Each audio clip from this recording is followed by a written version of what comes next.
Hi bro, ఆయన full song చూశారు కదా, ఎలా అనిపించింది? బాగుంది. ఆ, బాబు డాన్స్ కూడా అంతా బానే ఉంది. తాత కనిపించినట్లేడు మరి, కనిపించలేదు. అదే కదా హట్ అయ్యే విషయం. లిరికల్ కదా మరి, సినిమాలు ఉండొచ్చేమో. ఉండొచ్చు అనుకుంటున్నాం మేము కూడా. ఎక్స్పెక్ట్ చేద్దాం. ఫస్ట్ సాంగే మనకు తాత డైలాగ్ తోటి వస్తుంది అనుకున్నాం, కానీ రాజామన్ అని స్టార్ట్ అయింది. లిరిక్స్ ఎలా అనిపించినాయి? బాగుందండి, మొత్తం బాగుంది. టోటల్ సాంగ్ చూసినాక డాన్స్ ఇద్దరితోటి బాగా అనిపించిందా? ఎనర్జెటిక్ ప్రోమోను మించిన కనిపెడదా? అవును.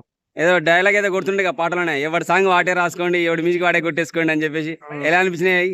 బాగుంది, సాంగ్ మొత్తం బాగుంది. అదే ఎనర్జీతో తాత కూడా వస్తే ఇంకో ఇంకా kick- బాగుంటుంది. ఇంకో kick ఉండేది. ఉంటదా?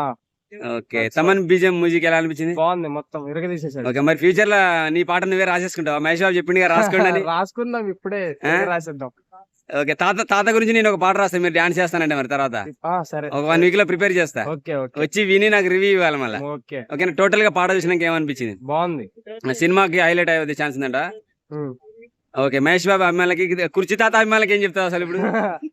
లిరికల్ వీడియోలో అయితే డిసప్పాయింట్ చేసిండు. ఆ, చూద్దాం థియేటర్ లో వేయచ్చేమో. హంగామా ఉండొచ్చు అంట. ఉండొచ్చు. Okay bro, thank you. Thank you.